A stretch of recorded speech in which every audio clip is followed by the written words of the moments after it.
Ma'am, Yes. sa minority lang. Yes. Ma'am, bigla nung una sinasabi nyo tatlo kayo magiging minority. Pero bakit yung sa mga report, mag-isa na lang po? Can you confirm? Hindi ko pa sigurado kung mag-iisa ako o hindi. Pero kung ano man, basta maninindigan ako. Ang bawat isa naman sa amin ay responsable at saka accountable sa aming mga desisyon. So siguro dun sa mga kasama ko, mas dapat na sila ang sumagot kung bakit nila gagawin or hindi gagawin ang isang bagay na pinag-uusapan sa ngayon. Malalaman naman lahat ang final decisions ng bawat isa sa umaga ng July 28 pag-open ng session.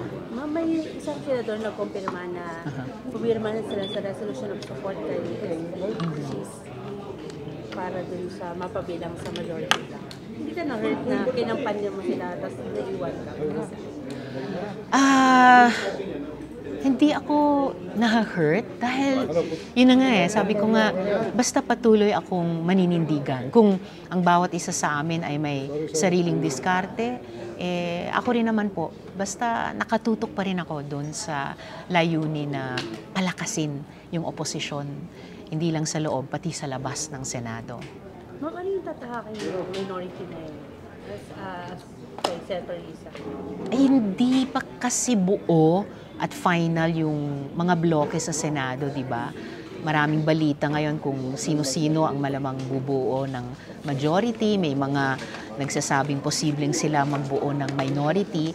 And yun na nga 100% mafa-finalize yun sa umaga ng July 28. So, yun din ang sinusubaybayan kong mga emerging scenarios.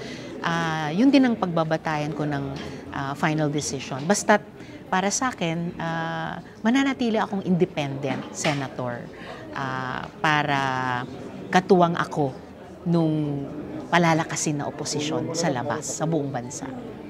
Isa pa, wala daw pong preparation para sa impeachment para kay Baby Sara. Ano, stop muna parang?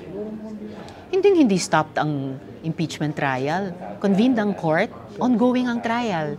Bakit ko sinasabi yan? Si VP Duterte nagsubmit ng kanyang formal answer ad cautelam. Yung House prosecutors nagsubmit ng kanilang reply dun sa answer na ayon at parehong sa loob ng allowed time frame ng Senate rules on impeachment.